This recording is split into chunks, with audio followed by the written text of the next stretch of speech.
Oídos despiertos, Amén. Mente abierta, Amén. Corazón dispuesto. Amén. Escuchamos al Señor, ¿sí? El tema de esta noche, una salvación tan grande. Y hace unos días que hay una palabra dando vuelta en mi corazón y le decía a Vicky, tengo la palabra acá y no la puedo escribir todavía, le digo. Y si bien uno anda con los tiempos a veces un poco justito, pero no era la cuestión tiempo, sino que era una cuestión más de... ¿Vio cuando siente usted que algo se está cocinando adentro y vos decís, lo vamos a dejar? A ver si todavía lo sacamos temprano y nos queda arrebatado. Entonces, todo acá lo hablamos con torno a la comida. No sé por qué, pero los ejemplos con la comida los entendemos bien. Pero sentía que había un pan cocinándose. Y aún tengo esa sensación de que lo que pude escribir no está terminado. Por supuesto, nunca uno trata de escribir un tema y creer que todo lo que tenga que ver con ese tema uno lo va a poder escribir, ni por ahí. Por eso siempre le pedimos, sigan leyendo la palabra, los textos que vamos tocando, léanlo en casa, surgen cosas nuevas. La voz de Dios no está monopolizada. La voz de Dios no le pertenece a un pastor, no le pertenece a una denominación, no le pertenece a una iglesia específica. La voz de Dios es de la iglesia. ¿Por qué? Porque Cristo es la cabeza de la iglesia. Y todos nosotros que venimos, que somos parte del cuerpo de Cristo, recibimos la comunicación de la cabeza a través de los sentidos, a través de los sistemas. Vamos recibiendo lo que la cabeza quiere hacer. Así que es muy probable de que en este tiempo cada uno de nosotros vayamos descubriendo cosas que el Señor nos habla específica y puntualmente. Específica y puntualmente. Hay cosas que Dios nos va a hablar acá en la comunidad y hay cosas que Dios las va a hablar a nosotros en casa. Cuando estamos ahí tomando unos mates, cuando estamos saliendo para el trabajo, en la calle, cuando salimos y apartamos un tiempito para caminar. Entonces, Dios construye su voz en nosotros. Y yo quiero que sepan esto. La voz de Dios es una construcción en nosotros. Dios comienza hablándonos, es como un punto de ignición, algo comienza en nosotros. Sin embargo, esa voz se va construyendo, esa voz se va perfeccionando dentro de nuestros corazones si es que nosotros obedecemos la palabra cuando el Señor dijo, mediten en ella de día y de noche. Así que nuestro trabajo es meditar en la palabra. Nuestro trabajo es en acercarnos a la palabra, meditar, como le dijo Pablo a Timoteo, considerarla. Dice Pablo a Timoteo, considera lo que te digo y el Señor te dé entendimiento. Así que el entendimiento no es algo que viene porque alguien lo explica bien, aunque entiendo de que hay muchas veces de que se puede explicar mejor, que se puede ser más profesional a la hora de exponer un tema, por supuesto, pero hay otras ocasiones que la gente no entiende porque no quiere, porque no se dedican, porque no considero la palabra, porque no estoy metido de en serio con el Señor. Pero si yo considero la palabra, la medito, algo poderoso puede pasar en nosotros. Considerar la palabra es sumamente importante. Y hoy vamos a dedicarnos a ver una historia que cuando me detuve a leerla, dije, esta historia es ultra mega archi conocida. Y digo, tenemos como un chip que ya nos dice para dónde vamos cuando leemos una historia que conocemos. Pero yo te invito, vamos a abrir la Biblia, Lucas 19, versículo 2 al versículo 10. Tengo la versión RB60, así que si están con sus dispositivos, enciéndanlos. Si están con la Biblia, ábranla.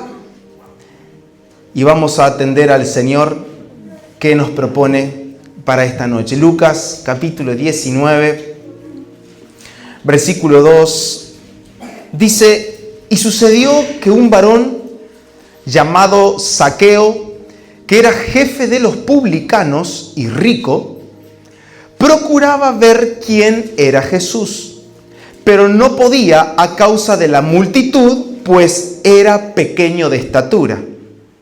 Y corriendo delante, subió a un árbol sicómoro para verle, porque había de pasar por allí.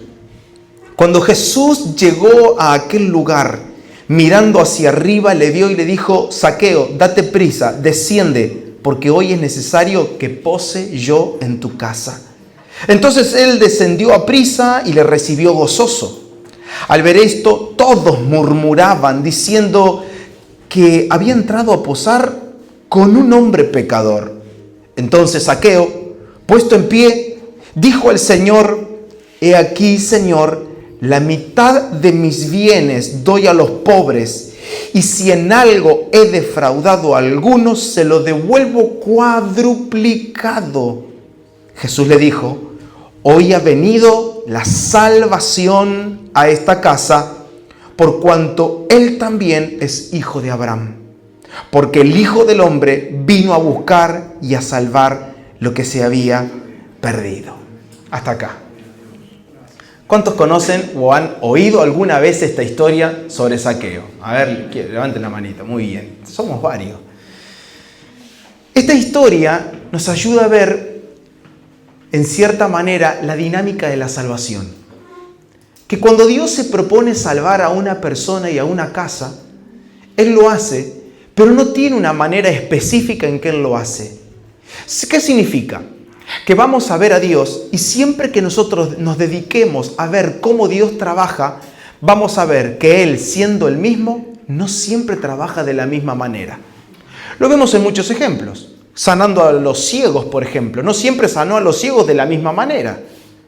A uno le oró y recibió la vista. A otro le hizo lodo con su saliva y le untó los ojos y le dijo: anda a lavarte al estanque. Se lavó, fue sano. Vemos que Dios es el mismo, pero no opera de las mismas maneras. Por lo tanto, creer que Dios va a hacer algo en mí a como yo me lo imagino, o porque Dios lo hizo así con una familia que yo conozco, o porque Dios lo hizo así con este pastor que es tan famoso, y creer que Dios va a hacer así conmigo, ya estamos entrando en un camino sinuoso donde seguramente nos vamos a desilusionar. ¿Por qué? Porque la primera enseñanza de esta noche es esta: Dios siempre es el mismo, pero no siempre actúa de la misma manera. Y lo vemos en Zaqueo. Esta historia tiene una particularidad bastante interesante, varias, y las voy a ir nombrando, que se desarrolla en esta ciudad llamada Jericó, una ciudad muy estratégica y muy importante porque era el paso comercial entre Jerusalén y Transjordania. Así que Jericó estaba en el medio, en esa conexión, en esa ruta. Todo el mundo comercial, el dinero, todo pasaba por Jericó. Así que Jericó era una ciudad muy, muy rica, muy poderosa. Tendríamos un ejemplo al día de hoy, un Panamá, donde pasa todo pasa por allí y claramente hay una tierra de oportunidades porque se puede crecer económicamente, se puede crecer comercialmente en Jericó. Todo eso se podía hacer y era también una oportunidad hermosa para los corruptos. Para cobrar impuestos, para cobrar alguna coima, para, no sé, ser un corrupto no solo en los impuestos, sino en el comercio también. Y si vendo este producto acá, no lo van a conseguir por tantos kilómetros, así que te levanto un puntito, te arranco la cabeza, como se dice en el criollo argentino. Y así se vivía en Jericó. Todo el mundo prosperaba, todo el mundo crecía. No digo que todos eran corruptos, pero era una tierra que se prestaba para este juego. Y al ser una ciudad que ofrecía esa parada obligada, porque todos prácticamente hacían noche, o sea, los peregrinos, los que viajaban de Jerusalén a Transjordania o viceversa, Jericó le quedaba en el medio, así que era espectacular como para hacer noche, y de día eso la hacía que tenga un caos impresionante en el tránsito. Gente entrando y saliendo todo el tiempo de Jericó, y los comerciantes y los recaudadores de impuestos hacían lo suyo. ¿Quiénes eran los recaudadores de impuestos? Los recaudadores de impuestos, como Zaqueo, eran judíos que trabajaban para Roma. Recuerden, estamos hablando de Jerusalén, estamos hablando del pueblo de Israel, viviendo bajo el yugo opresor de Roma. Roma cobraba los tributos, Roma cobraba los impuestos. ¿Y a quién utilizaba? A los mismos judíos. Vos a partir de ahora, vos me vas a cobrar los impuestos de tus compañeros, de tu gente, de la gente de tu ciudad. Bueno, perfecto. Así que esos se encargaban de hacer los recaudadores de impuestos. Recogían los impuestos, se enriquecían. ¿Por qué? Porque cobraban más de lo que tenían que cobrar. Así que había siempre, gasto de envío, vaya a saber qué excusa ponían, pero siempre había un puntito de más y lamentablemente era una práctica muy común que los cobradores de impuestos se enriquezcan ilícitamente porque le ponían un plus. Abro paréntesis, nunca olvidemos que Mateo, uno de los discípulos de Jesús, era un recaudador de impuestos. No estamos diciendo que era un corrupto, pero estaban vistos de manera mal. Eran mirados como los traicioneros del pueblo de Dios, porque en vez de aliviarnos la carga, ustedes son los instrumentos que la hacen pesada a nuestra vista. Así que eran vistos como traidores, como pecadores públicos. De hecho, en Mateo se los compara a los recaudadores de impuestos, se los pone al nivel de los gentiles y de los pecadores. Pero bueno, los rabinos y la tradición rabínica los consideraban impuros a ellos. Los consideraban impuros, no podían servir como testigos y siempre eran personas marginadas de la vida religiosa. Así que piensen conmigo, si eran hijos de Abraham, si eran descendientes, si eran israelitas, ellos pertenecían al pueblo de Dios, aún así la religión los marginaba. A todos eran considerados impuros.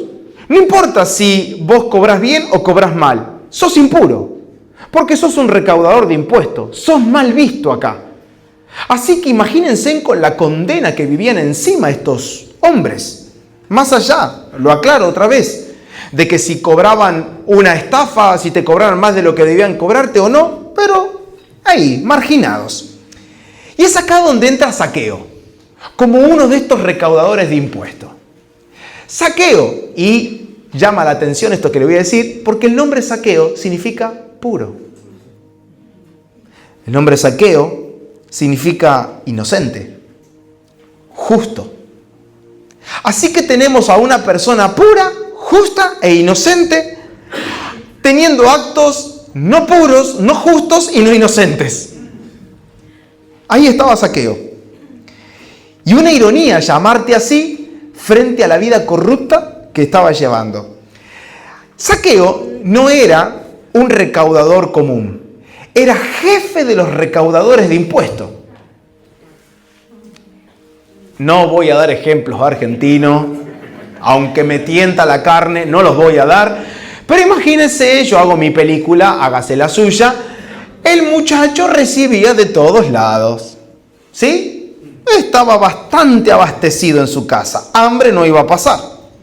Así que era jefe, es decir, supervisaba a todos los otros cobradores.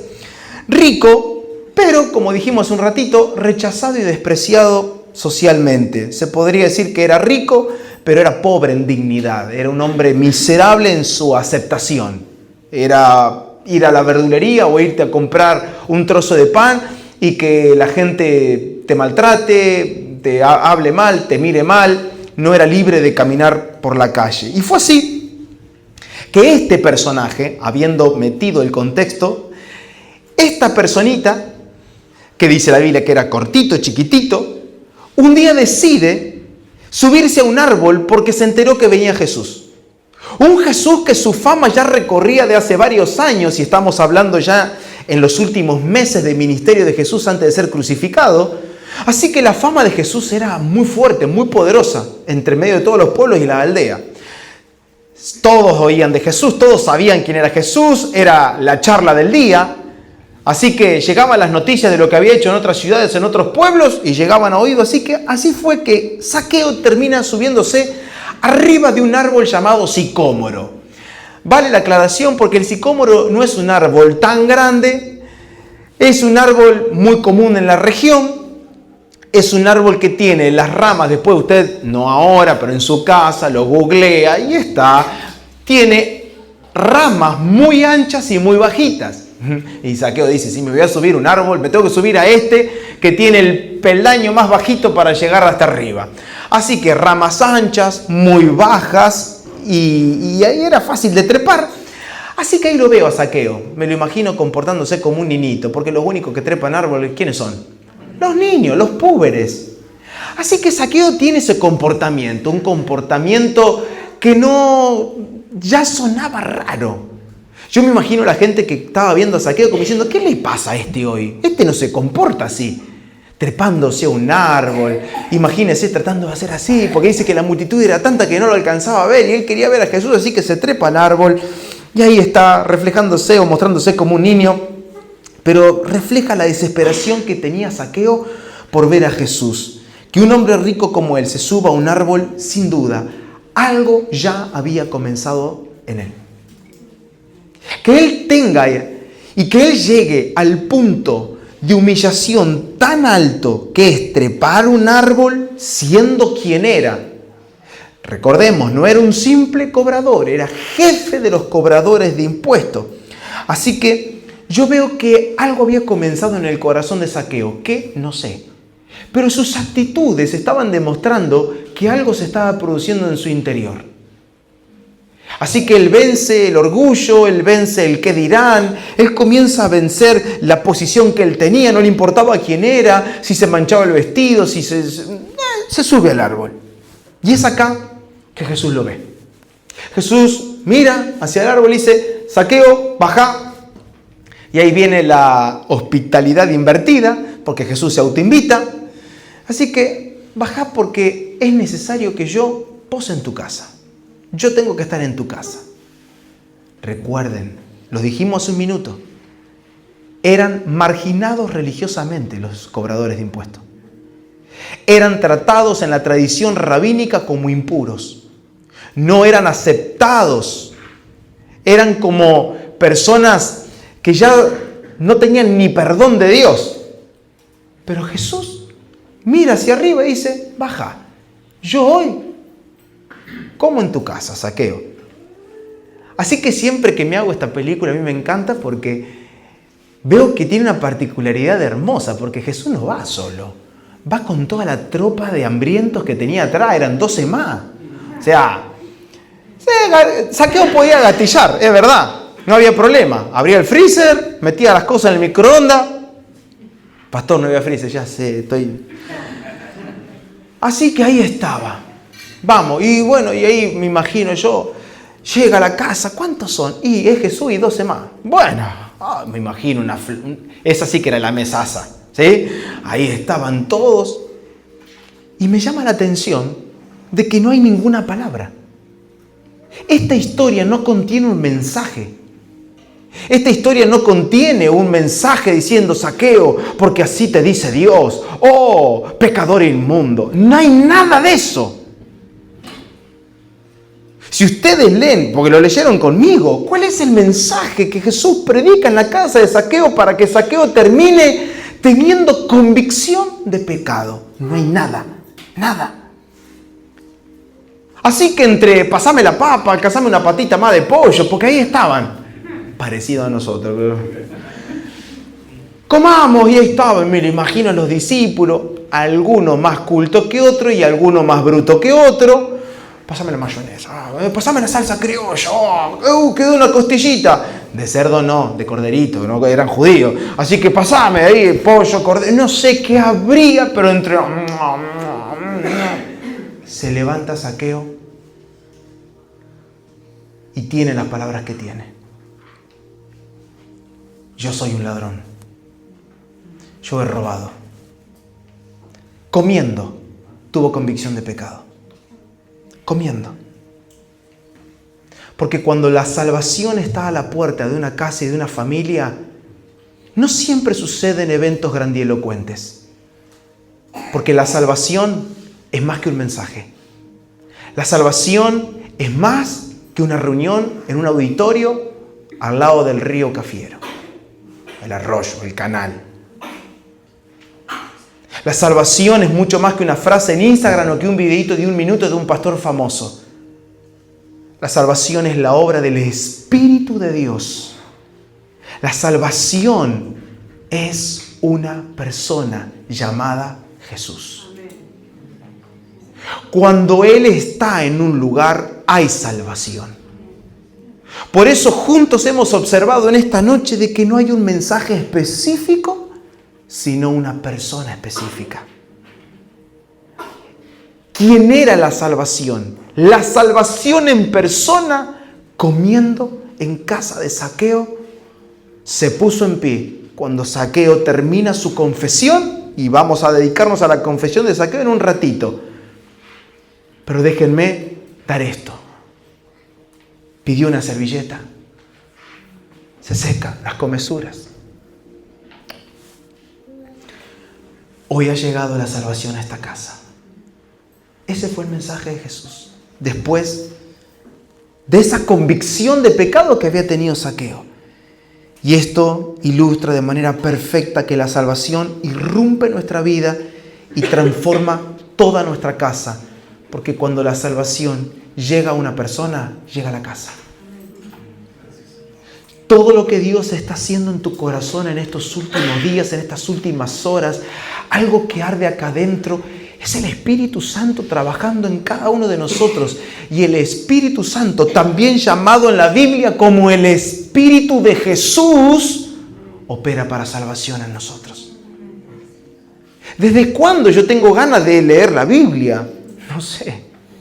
¿Desde cuándo yo tengo ganas de entrar a un auditorio cristiano? No sé. Pero es el Espíritu del Señor trabajando en tu mente, en tu corazón, en mi mente, en mi corazón. Y fue ahí que mientras comían, la transformación fue inmediata. Ahora, ¿qué promete Zaqueo? Porque la promesa de Zaqueo no es común, y digo que no es común por lo que voy a contarles ahora. Zaqueo promete dar la mitad de sus bienes a los pobres. No es cualquier cosa, la mitad de sus bienes a los pobres.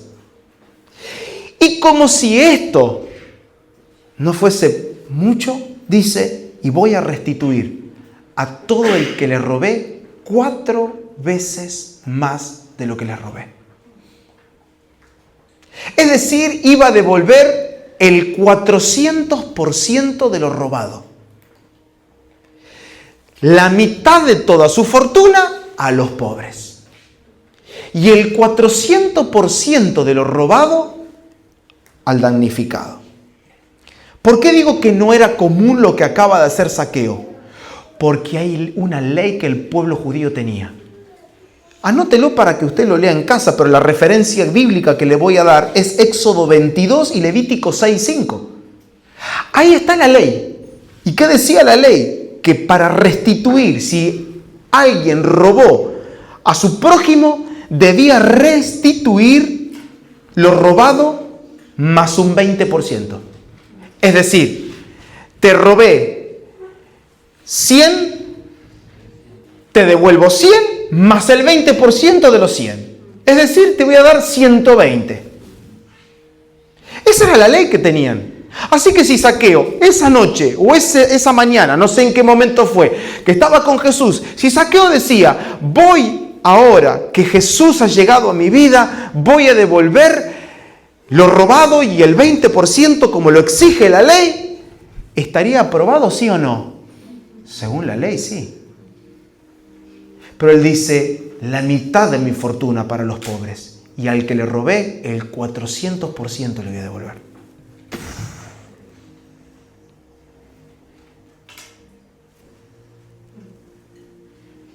¿Quién le dijo que haga eso? ¿Cómo operó esa decisión en Zaqueo? Si la ley le exigía devolver solamente lo que te robaste y un 20%. Sin embargo, lo que puedo observar, que en este caso, la generosidad no fue la condición para que él sea salvo.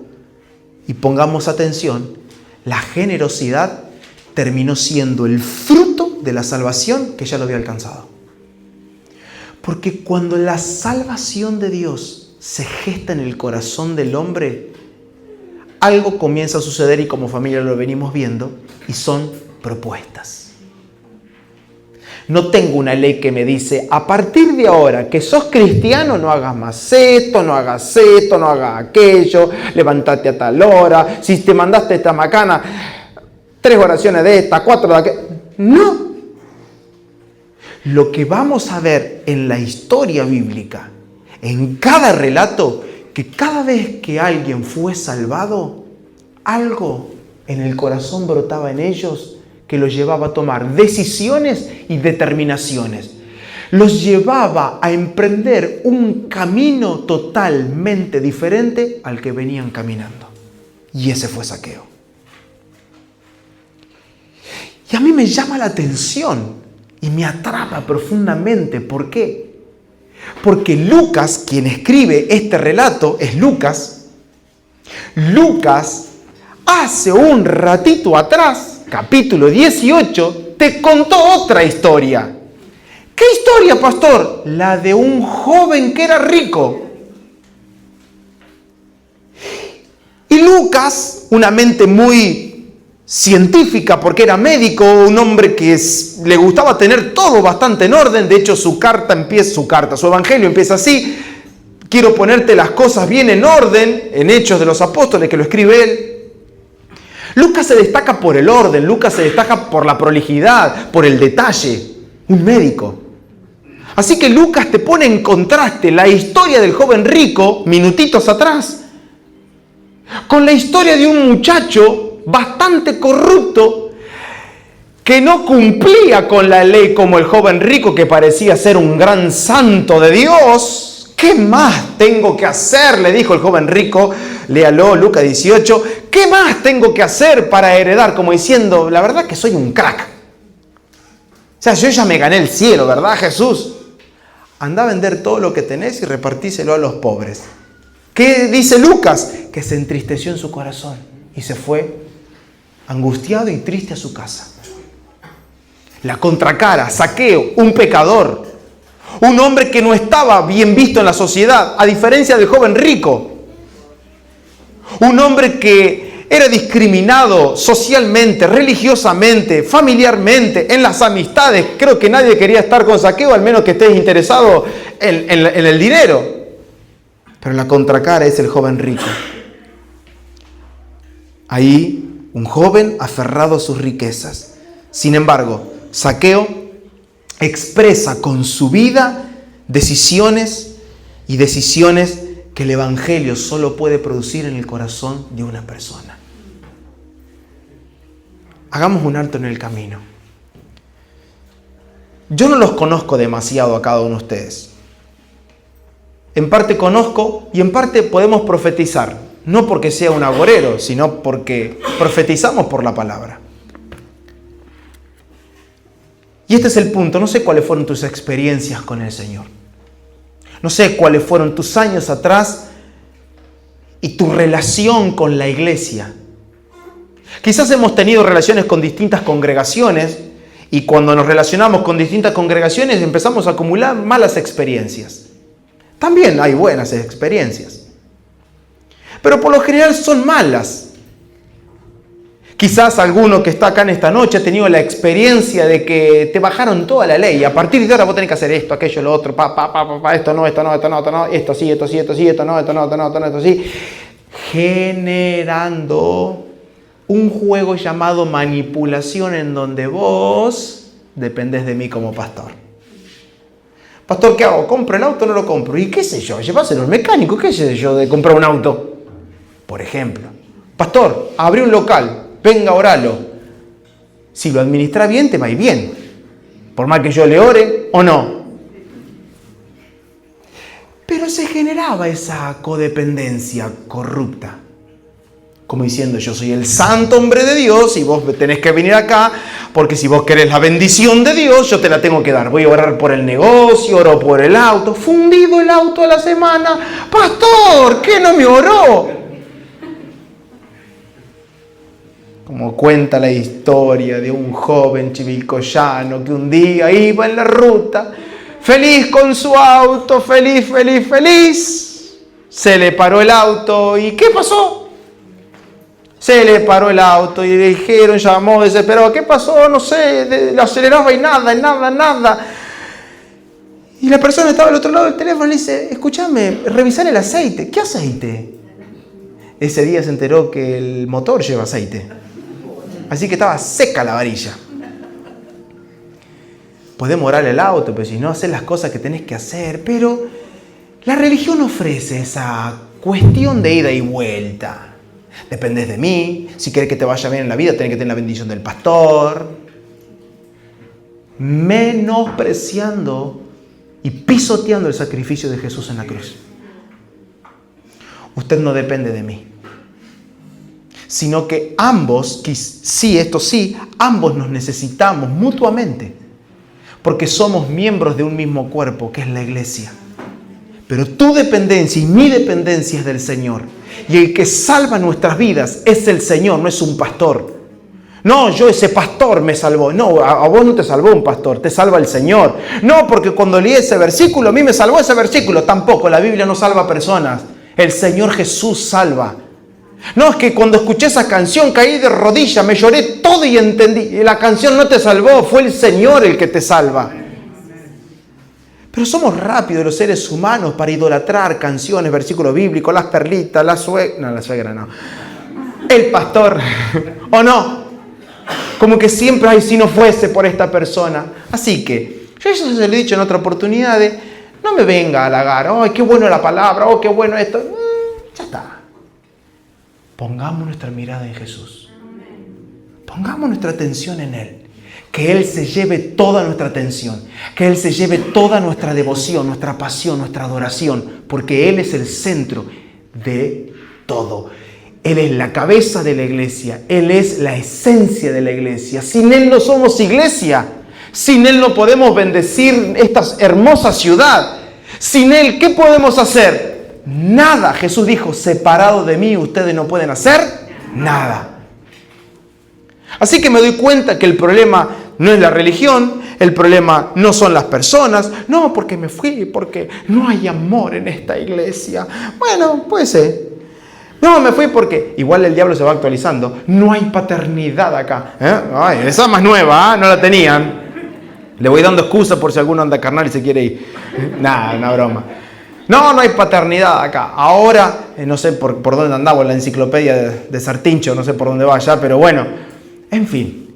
Ponemos miles de excusas y no nos damos cuenta que el hombre se salva o se pierde por tenerlo a Él o no tenerlo a Él. Así que veo en la historia de Zaqueo esta contracara entre el joven rico y un hombre que realmente era un pecador. Su vida era la imagen de la perfecta corrupción en la tierra, pero un hombre que algo había comenzado a pasar acá adentro. Se puso en pie, confesó sus pecados y propuso en su corazón dar mucho más de lo que la ley le pedía. Qué lindo es ser salvos. Qué linda que es esta salvación tan grande. Porque me lleva a vivir una vida muy por encima de la ley de Dios. Muy por encima. Compartimos hace unos jueves atrás en nuestro espacio Living, compartimos la vida de Daniel.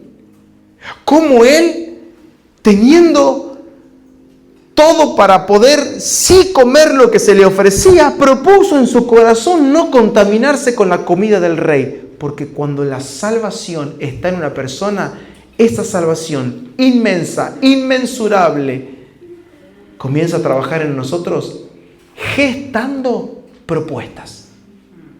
Y yo quiero darte esta palabra. Te estará pasando en estos días, pero te va a pasar mucho más frecuente. Hay días que te vas a levantar con un deseo en el corazón y no sé de dónde me vino esto, pero ahora tengo ganas de hacer esto. Pensás que antes yo me enojaba y ahora es como que me dijo eso y no reaccioné. ¿No les pasó? Lo que dijeron que sí, porque antes reaccionaban. Se volaba. Saltaba todo ahí, la térmica, los chispazos locos. ¡Ay, ya lo voy a agarrar! Cuando lo vea, a mí me va a escuchar. ¿Y te lo cruzaste? Un gatito mojado así. No, porque la salvación trabaja en nosotros, nos educa, nos transforma. Mira al que tiene al lado y decirle, sé que están hablando de vos, pero voy a disimularlo en esta noche. Mis amados, quiero decirles algo. Dios no te perdió de vista. Dios te está siguiendo.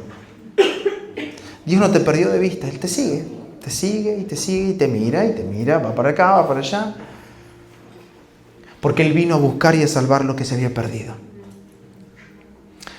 Esta historia a mí me deja ver con claridad la dinámica y el poder de la salvación de Dios. Si bien no sabemos con exactitud qué fue lo que le terminó movilizando a Zaqueo para ver a Jesús, no sé si fue la curiosidad, la simpatía con el mensaje que anunciaba Jesús o una verdadera sed de acercarse a Él. Algo había comenzado a operar en Él, pero fue en ese momento que, subido a un árbol, recibe el llamado, posa a Jesús en su casa y todo lo demás ya lo sabemos.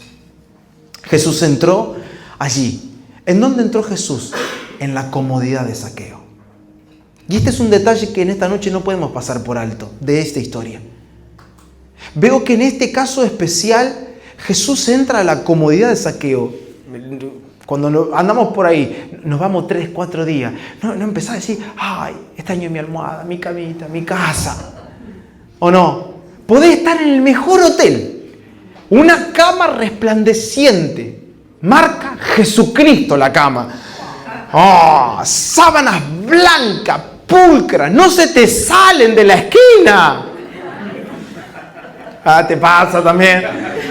No se te sale, nadie te destapa porque tiene 80 metros la cama. A tu esposo, viejo, casi que lo tenés que llamar por teléfono para hablarle.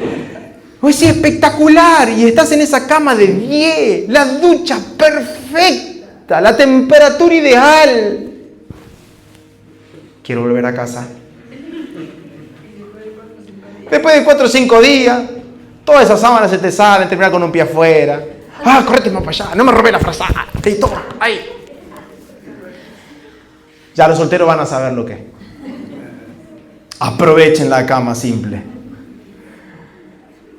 Vos querés volver a tu casa. ¿Por qué? Porque más allá que no tenga la sábana como en ese hotel, la cama a veces está así, o no, ¿sí? Más si se le rompe una pata y le ponemos ladrillo. Somos argentinos. Alguno tiene ladrillo. Fórrelo con un hule color madera. Pero somos felices, casa. Si salimos y tenemos que estar con gente, ay, llévame un pijama. Además, algunos se lo va a comprar porque ni lo tiene. Porque ¿qué tenemos en casa? Pijama de linchera. Somos linchera en casa, ¿o no? Un agujerito por acá, la remera. ¿Por qué? Porque entre casa, ¿o no?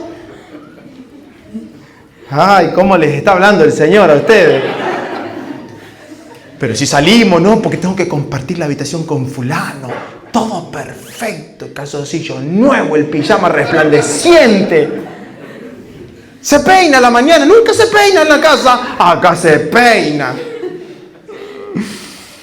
Ahí entra Jesús, a la comodidad de Zaqueo, a su intimidad. Eso está haciendo Dios en tu vida en estos días.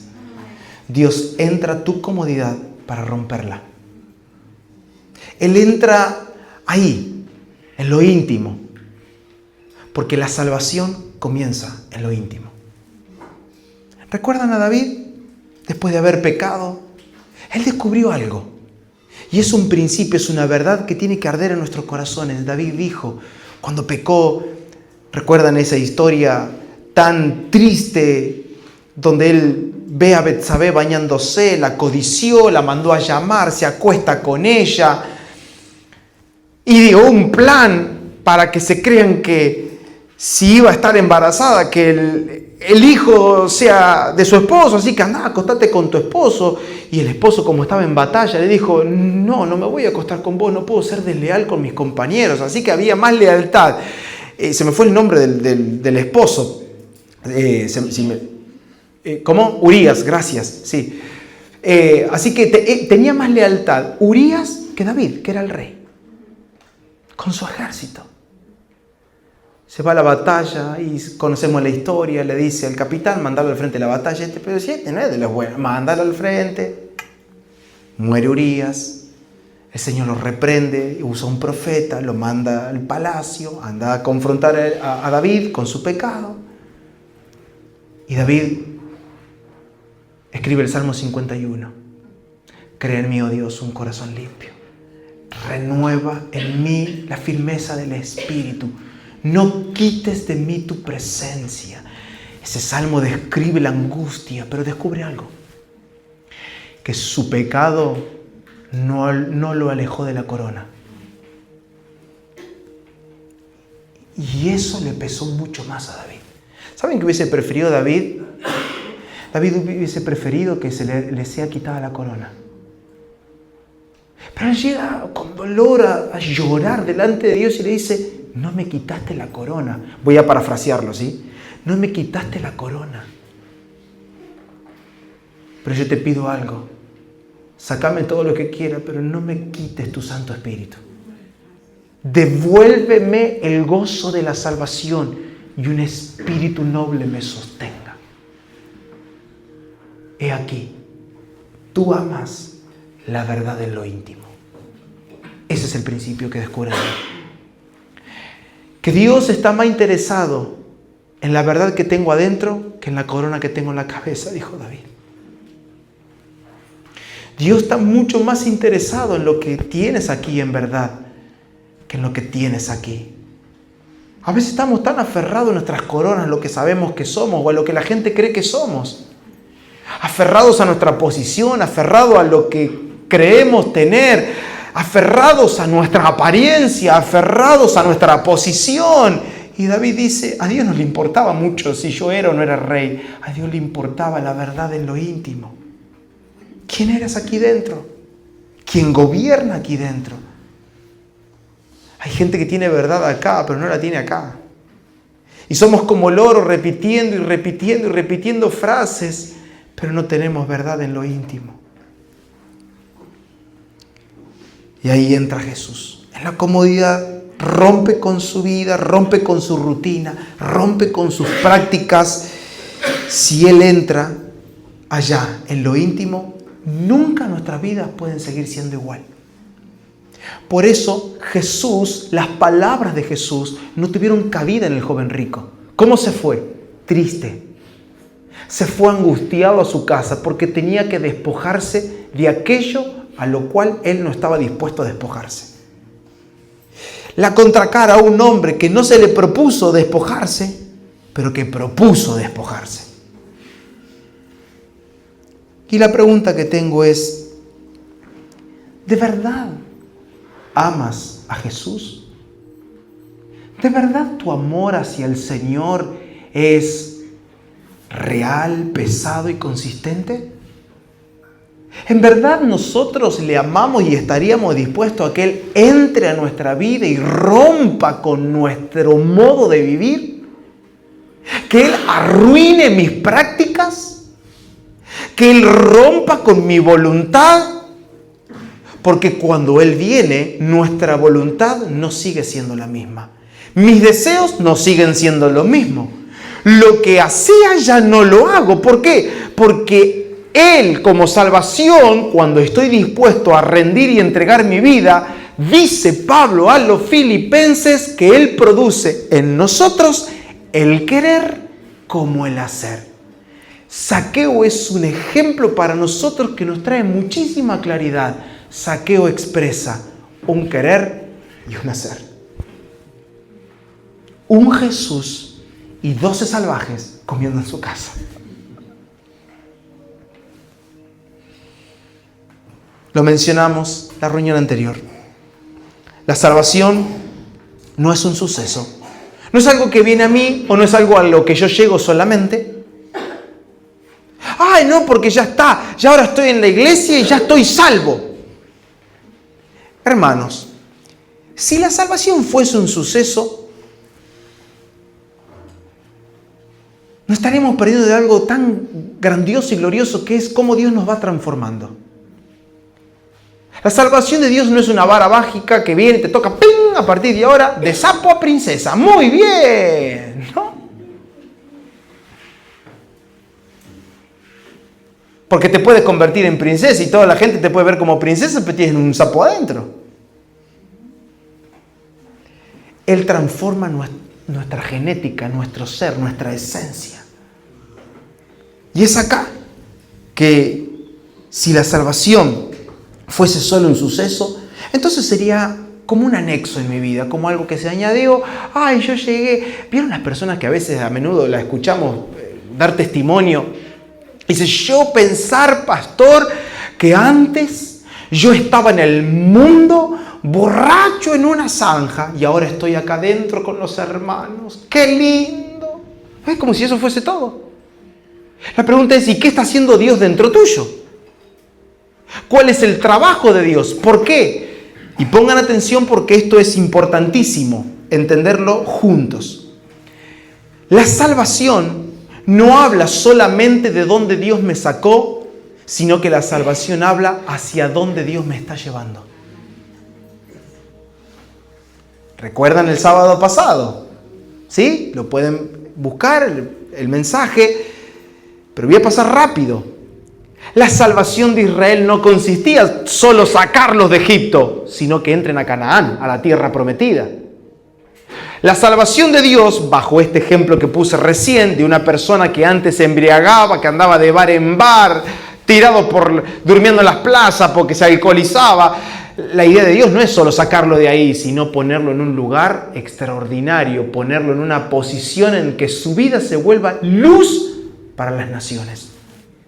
Así que la salvación, para los que toman nota, la salvación no habla solo de dejar de hacer las obras que ayer hacía, sino de que mi vida sea transformada para hacer buenas obras. ¿Qué es la salvación? Un cambio de obras. Antes hacía esto, pero no estoy conforme porque ya no hago más aquello. No, porque yo antes, pastor, era un adúltero. Yo antes era un borracho, yo era un fornicario. ¡Ay, lo mentiroso que era! ¡Ay, lo chismoso que era, pastor, cuando me juntaba con mi suegra! Siempre decimos que las chismosas son las viejas, ¿o no? Pero hay jóvenes chismosos también. ¿O no, muchachos? ¿Conocen jóvenes chismosos ustedes? Adultos chismosos. No, porque yo antes, ¿cómo mentí? Ahora no miento más, pastor. Bueno, ¿y qué hace ahora? ¿Nada? ¿Voy al culto? No.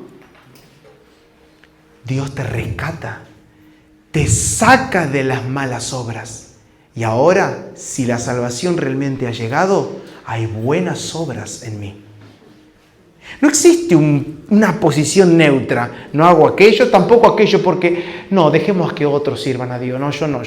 No. Es que Dios te pone a su servicio. Y lo vemos en Zaqueo. Esa propuesta que se generó en su interior le llevó a tener buenas obras. ¿Por qué digo buenas obras? Porque se extralimitó, la pasó por encima de la ley. Era devolver lo robado y el 20%. Este superó todo y encima se dedicó a repartir la mitad de sus bienes a los pobres. Esto no fue de la noche a la mañana. Según los historiadores, buscar a los pobres y andar repartiendo, esto lleva semanas, meses lleva.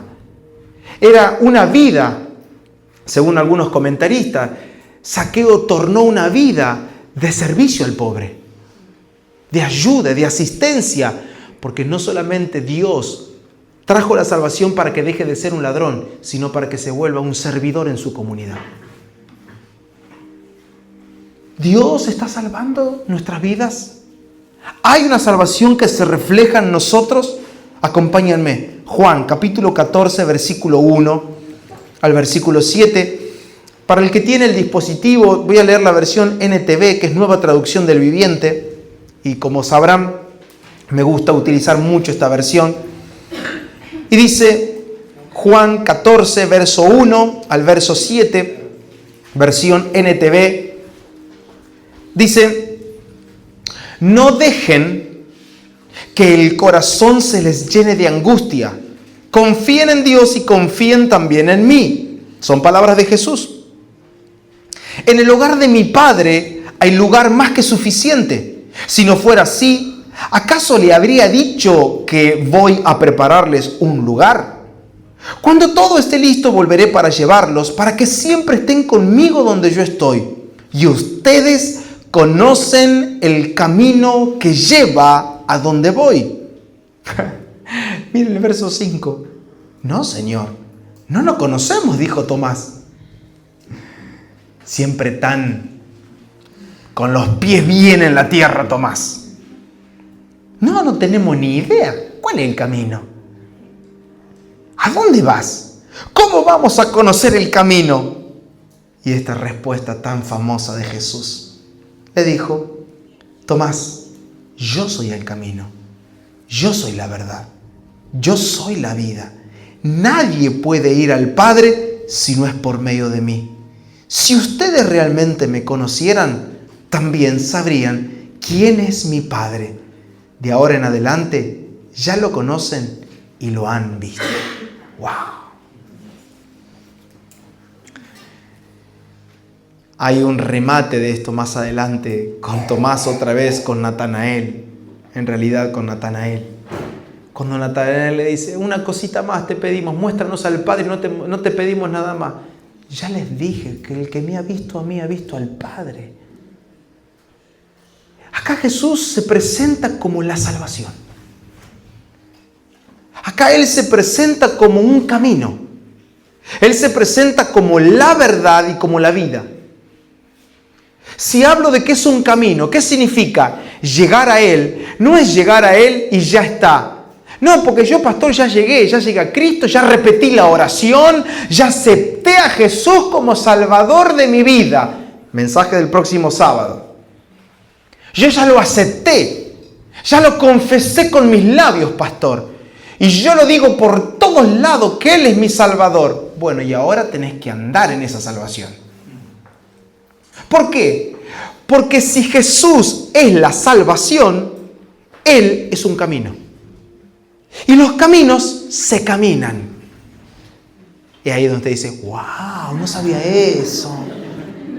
¡Qué revelación, pastor! Los caminos se transitan. Los caminos nos conducen a un lugar. Los caminos nos conectan. Por lo tanto, llegar a Cristo como salvación de mi vida es la propuesta de un caminar. Es un lugar en donde voy a encontrar señales, advertencias, donde va a haber momentos más difíciles, momentos más fáciles, momentos de angustia, puede ser, momentos de alegría también. Porque aprendemos a regocijarnos. Fíjense en los apóstoles, dice, en esto nos recomendamos. Ellos caminaban en salvación constante. Sin embargo, Pablo es uno de los ejemplos cuando él dice, ¿en qué nos recomendamos nosotros? Nosotros nos recomendamos en cárceles, en vituperios, en naufragio, en desvelo, en ayuno, en golpizas terribles. En todo eso nos recomendamos nosotros. Así que los apóstoles que caminaban en salvación a menudo estaban presos. Los apóstoles que caminaban en salvación a menudo tragaban agüita en el mar. Y como si fuese poco, en el caso de Pablo, yendo para Roma, tener que, sin querer, terminar en Malta, ayudando a la gente, y dice, bueno, vamos a armar un fueguito acá para la gente, porque yo tengo a Cristo en mi corazón, pastor.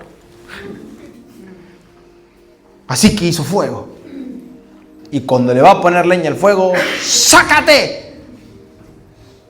La víbora. Dice que una serpiente le agarra y le muerde la mano. Se sacudió y la tiró al fuego y siguió como si nada. Entonces creyente se va a morir. No.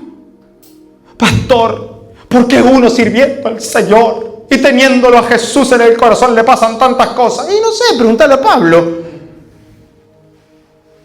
Preguntar a los apóstoles que estaban presos, los golpeaban.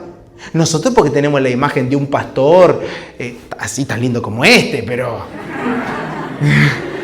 usted reciba a Pablo. Yo me lo imagino a Pablo entrando al culto. Todo con un ojo hinchado así, todo tuerto, todo rengueando. Hermano, estaba molido a palo el pobre hombre. De verdad. Imagínate. Los hermanos que lo reciben, que lo iban a visitar Roma, mordido, apaleado, el ojo inflado, pelado, todo roto, quemado. Pero, apóstol, ¿qué le pasó? Es esta salvación tan grande, mis hermanos. Y ahí escribe a los filipenses, regocíjense en el Señor. Otra vez les digo, regocíjense en el Señor. Y otra vez les digo, 3 veces le dice, pónganse en gozoso en el Señor. Un hombre que estaba reventado a palo, lo ponían en calabozos. Conocí la cárcel de Filipos, allí en Grecia. Es terrible, o sea, las condiciones en las que esas personas estaban presos, porque los ataban con grilletes. Grilletes de pie y grilletes de mano.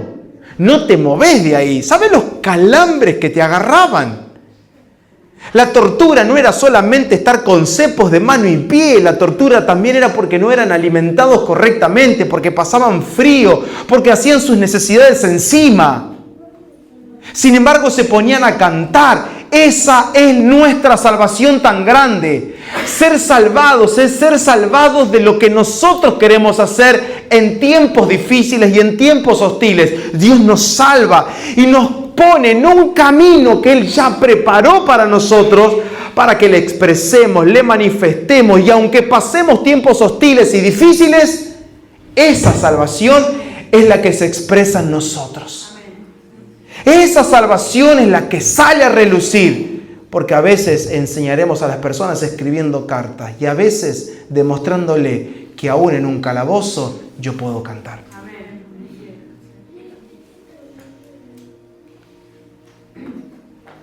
Llegamos a entender que Él como camino es un andar, que Él como verdad. ¿Recuerdan cuando Jesús se presenta ante Pilato? Dime cuál es la verdad, le dice Pilato. ¿Y qué hizo Jesús? Se cayó. Mozzarella. Pero dale, hombre, defendete, tu oportunidad para que no te claven. ¿Por qué no habló? ¿Por qué no dijo la verdad? Porque Él era la verdad. Y Él es la vida. La salvación es siempre la elección de un camino. Es la elección de vivir en verdad y es la elección de vivir una vida distinta y diferente a la que estamos acostumbrados a vivir. Isaías dijo en el capítulo 55, versos 8 y 9, porque mis pensamientos no son vuestros pensamientos, ni sus caminos mis caminos.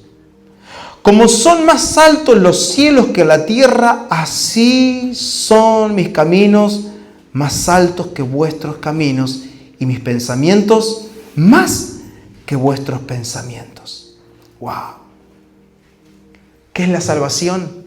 Es entender que hay otra manera de pensar. ¿Qué es la salvación? Es entender que hay otro camino, que se puede andar diferente, que se puede vivir diferente, que se pueden tomar decisiones diferentes y que se puede pensar diferente. Esa es la salvación. Eso produce la salvación de Dios en nosotros. Altera todo nuestro mundo, altera nuestra comodidad, altera nuestra intimidad, la termina exponiendo. ¿Para qué? Para transformación. Filipenses, acompáñenme. Filipenses capítulo 3, también tengo la versión NTV.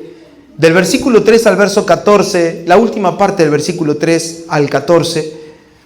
Y fíjense en cómo Pablo llega a expresarse. Porque vamos a ver esta es la última cita que vamos a compartir en esta noche para seguir el próximo sábado. Pero, ¿qué significa la salvación? Y sí, significa que entra a nuestro mundo y nos rompe todo. Y llegamos a tener cosas ya por basura, como las menciona Pablo acá. Todo nuestro mundo queda patas para arriba y lo que antes era importante para mí ya no es importante. ¿Por qué? Porque yo pude acceder a los pensamientos más altos que son los del Señor. Ahora mi caminar es diferente. Y quiero que leamos por qué elijo Filipenses 3. Porque este hombre tuvo que renunciar a cosas que realmente eran pesadas en su vida. No estaba renunciando solo a un negocio que no lo menciona porque Pablo era un empresario. Su familia venía de una familia empresarial. Se dedicaban a hacer tiendas. Así que financieramente estaba bien Pablo. Financieramente estaba acomodado, religiosamente allá arriba. Y dice así: no depositamos ninguna confianza en esfuerzos humanos. Aunque si alguien pudiera confiar en sus propios esfuerzos, ese sería yo. De hecho, y acá viene el porqué. ¿Por qué confiaría en mí? Dice Pablo. Acá viene. De hecho, si otros tienen razón para confiar en sus propios esfuerzos, yo las tengo aún más. Y acá empieza la lista. Fui circuncidado cuando tenía 8 días de vida, así lo exigía la ley. Soy un ciudadano de Israel de pura cepa y miembro de la tribu de Benjamín. Un verdadero hebreo como no ha habido otro. Fui miembro de los fariseos, quienes exigen la obediencia más estricta de la ley judía. Era tan fanático que perseguía con crueldad a la iglesia y en cuanto a la justicia, obedecía la ley al pie de la letra. Antes creía que esas cosas eran valiosas, pero ahora considero que no tienen ningún valor debido a lo que Cristo hizo. Así es, todo lo demás no vale nada cuando se le compara con el infinito valor de conocer a Cristo Jesús, mi Señor. Por amor a Él, he desechado todo lo demás y lo considero basura a fin de ganar a Cristo y llegar a ser uno con Él. Ya no me apoyo en mi propia justicia por medio de obedecer la ley, más bien llego a ser justo por medio de la fe en Cristo. Pues la forma en que Dios nos hace justo delante de Él se basa en la fe. Pongo pausa acá. Esto lo vamos a ver ahora en estos días que vienen. Hay gente que cree que por lo que hace va a ser salvo. Ay, yo me porté bien, entonces me voy al cielo. Como si el cielo te lo va a ganar con las cosas que haces. Eso está diciendo Pablo. No es así. No es que tus obras te van a salvar. Como la gente que hace caridad. Ay, sí, es que le di esto a los pobres. Y bueno, yo sé que si hago esto, son buenas acciones, Dios me va a tener en cuenta. No, dice Pablo, no, así no es. Verso 10. Quiero conocer a Cristo y experimentar el gran poder que lo levantó de los muertos. Quiero sufrir con Él y participar de su muerte, para poder experimentar de una u otra manera la resurrección de los muertos. No quiero decir que ya haya logrado estas cosas, ni que ya haya alcanzado la perfección, pero sigo adelante, a fin de hacer en mí esa perfección para lo cual Cristo Jesús primeramente me hizo suyo. No, amados hermanos, no lo he logrado. Pero me concentro únicamente en esto. Olvido el pasado y fijo la mirada en lo que tengo por delante. Y así avanzo hasta llegar al final de la carrera para recibir el premio celestial al cual Dios nos llama por medio de Cristo Jesús. ¡Buah! Pesado. No creo que ninguno de los que esté acá tenga las jinetas que tenía Pablito. Una vida pesada, una vida suficiente como para decir, mira, yo puedo basarme en mis esfuerzos, pero ¿saben qué? Todo mi pasado yo lo tengo dice una versión, por estiércol. Todo lo pasado yo lo tengo por basura. Todo lo pasado yo lo tengo como un trapo de inmundicia. Nada sirve para mí. ¿Saben qué quiero? Conocer a Cristo. Conocerlo a Él. Yo quiero conocerlo, ¿saben para qué? Para poder experimentar ese poder que lo resucitó a Él de los muertos. ¡Wow! Ese poder que resucitó a Jesús de los muertos habita en ti. Habita en ti. Esa es la salvación. Que el poder que corrió la piedra, que lo sacó a Él de la tumba, habita en ti, en tu interior. Así que cada vez que dice, pero no sé cómo voy a salir adelante de esta situación, el poder que resucitó a Jesús de entre los muertos habita en mí. Esa es tu declaración, mañana, tarde y noche. ¿Y qué dice Pablo? Por eso dedico mi vida a conocer este poder que habita en mí. Porque yo no quiero solo saber que tengo un poder, yo quiero conocer este poder. Así que una cosa hago, me olvido lo que está atrás. Y yo sigo para adelante. Yo le meto con todo para adelante. No voy a bajar los brazos. ¿Puedo equivocarme? Sí, porque no lo alcancé. No es que ya sea perfecto, pero yo trabajo en esta perfección. Yo trabajo para alcanzar esto, a lo cual Cristo me alcanzó a mí. Y esto es salvación. ¿Cómo sé que la salvación ha llegado a mi vida? Porque ahora nace en mí el hambre, la sed, la sensación y la necesidad de decir, Señor, yo ahora quiero alcanzar aquello para lo cual vos me alcanzaste a mí. Si yo voy a la caja de herramientas y tomo un martillo, significa que yo alcanzo ese martillo, ¿para qué? Para alcanzar aquello a lo cual yo lo agarré. ¿Para qué agarro el martillo de la caja? No lo voy a agarrar para meterlo en la cartera de Vicky, por las dudas. No, si tomo un martillo es porque voy a golpear algo. Lo que está diciendo Pablo es, parafraseando con este ejemplo, es, si me has tomado a mí en tus manos, haz que mi vida golpee en el blanco. Haz que mi vida solamente se dedique a hacer aquello para lo cual me tomaste en tus manos. No quiero hacer otra cosa en mi vida, sino solo lo que te propusiste hacer conmigo. Y yo quiero darte esta palabra en esta noche y que la lleves en tu corazón. Él te tomó, no para seguir adelante con tu camino, porque la salvación es otro camino, es otra voluntad, es otro deseo, es otra mente, otro pensamiento. Él te tomó, Él te está salvando y tarde o temprano vas a terminar siendo como ese martillo. Vas a terminar golpeando en el lugar que Él quiere que golpes. Vas a terminar ejerciendo la función para la cual Él te llamó. Cierra tus ojos ahí donde estás, por favor.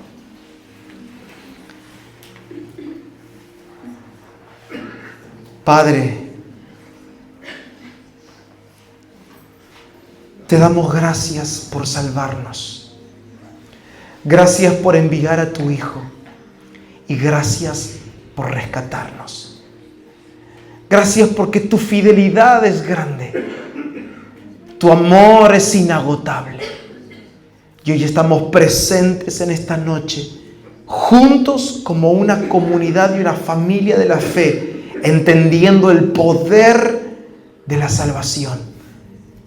Comprendiendo y abrazando con nuestra mente y corazón que la salvación no es una cosa, sino que tú eres nuestra salvación, que ha brotado en nuestros corazones llevándonos a tomar decisiones de vida y determinaciones que sean no una imposición, sino una propuesta nacida en el corazón por causa de tu obrar en nuestros corazones. Padre, en esta hora oro por mis hermanos y por los que están presentes en esta noche. Quiero que pongas tu mano en tu corazón y que recibas esta palabra que quiero darte, porque Él te ha salvado y comenzarán a brotar propuestas del corazón. Y Padre, oro por aquellos que hoy en su mente y en su corazón te aceptan. Oro por aquellos que en esta noche aceptan tu señorío y aceptan la salvación. Oro para que el camino sea revelado, los pensamientos vengan y sus mentes se llenen de tus pensamientos. Los corazones se llenen con tu voluntad. Y nuestra voluntad, nuestros deseos, nuestros propósitos sean quebrantados por el poder de tu palabra. Te lo pido en el nombre de Jesús. Que si hay afligidos en esta noche sean restaurados por la palabra. Si alguno estaba en duda, si alguno estaba con penumbra en su corazón, en su mente, pensamientos que estaban ofuscados, cerrados, en hostilidad, en tinieblas, hoy sean liberados por tu palabra. Y decirte, Jesús, que te amamos, que no solo eres un gran Salvador, sino que eres aquella salvación en persona en nosotros, hablando palabras, haciendo que nuestro corazón se llene de tu voluntad, de tus deseos, y nuestra mente se llene de tu propósito. Gracias. en Cristo Jesús. Amén.